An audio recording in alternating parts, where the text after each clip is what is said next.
बिस्मिल्लाहिर्रहमानिर्रहीम। अस्सलाम वालेकुम दोस्तों, उम्मीद करता हूँ आप सब खैरियत से होंगे। तो आप देख रहे हैं मेरा YouTube channel birds and animals. मैं जमशेद चौधरी आपकी खिदमत में हाज़िर हुआ हूँ आज एक और न्यू वीडियो के साथ। और आपको जो है दो इम्पोर्टेड फ्रीजन की गाय दिखा रहे हैं।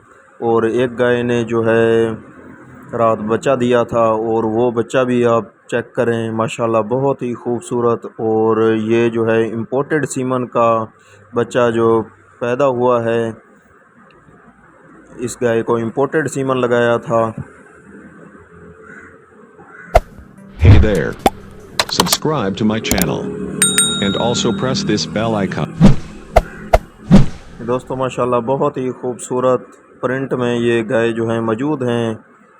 और कोई भाई भी अगर कोई सीमन वगैरह इम्पोर्टेड रखवाना चाहता हो तो वो जो है हमसे रब्ता करके इसके रेट के हवाले से भी पूछ सकता है और वो सीमन जो है ख़रीद भी कर सकता है।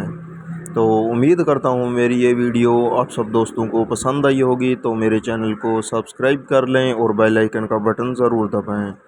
तो मिलते हैं अगली वीडियो में। अल्लाह हाफिज़।